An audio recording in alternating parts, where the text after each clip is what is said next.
The Republican Party's descent into complete madness reached a new depth this week. Seriously, this is not a joke. Whipped up by paranoid delusions of a one-world autocratic government, Senate Republicans yesterday killed an international treaty designed to help people with disabilities all across the planet. This is the UN-sponsored Convention on the Rights of Persons with Disabilities, and it simply requires signatory nations to provide for their disabled populations the same way the 1990s Americans with Disability Act provides for American disabled populations. It would have required absolutely no changes to existing EU law since, again, we already passed the Americans with Disabilities Act more than 20 years ago.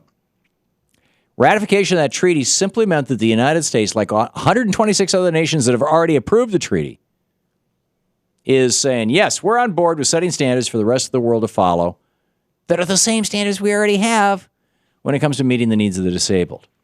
We Americans used to pride ourselves in setting moral examples for the rest of the world, which is why former President George W. Bush first signed the treaty in 2006 and why it was re-signed by President Obama in 2009. It just needed to get through the Senate. So former Republican Senator and presidential candidate Robert Dole, himself a disabled veteran of World War II and now in a wheelchair, championed the treaty. He was wheeled onto the Senate floor for the vote, where he watched Senator John Kerry plead with his colleagues to not let Senator Bob Dole down. Remember, Dole is a Republican. The treaty had bipartisan support. John McCain, Dick Lugard, John Barrasso, they were in favor of it. They're all Republicans. It got 61 votes in the Senate. But treaties require a 2/3 majority to be ratified. It's in the Constitution, so they were 5 votes short of passing. 38 Republican senators walked right past Bob Dole and his wheelchair, the former Republican candidate for president, walked right by him to cast a no vote. Why? Because they want to continue to pander to a paranoid minority of the Republican base that thinks the UN is secretly assembling a global government to destroy American sovereignty, throw mothers in The Hague, and condemn their disabled children to death.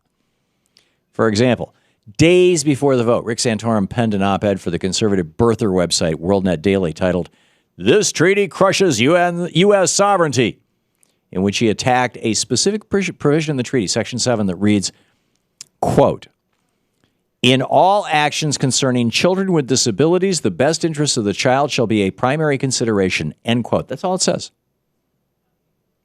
But this was really nefarious to the ever-paranoid Santorum, who wrote in this WorldNet Daily piece, he says, "In the case of our 4-year-old daughter Bella, who has trisomy 18, a condition that the medical literature says is incompatible with life, would her best interest be that she be allowed to die?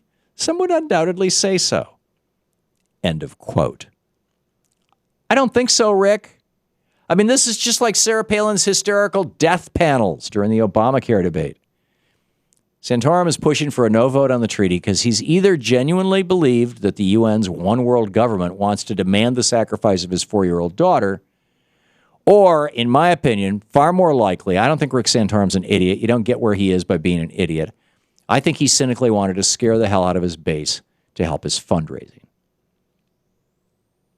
Utah Senator Mike Lee, another one of these right-wing crazies, echoed Rick Santorum. In fact, he led the opposition of the treaty on the floor of the Senate, calling this a march towards socialism. Now, he probably opposes the American with Disabilities Act, too.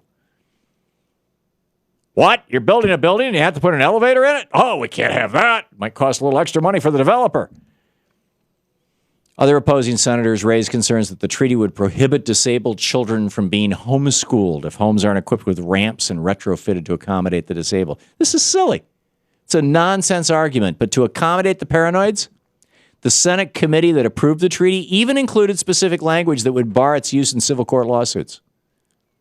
Again, not one single U.S. law would have changed if this treaty was ratified by the Senate.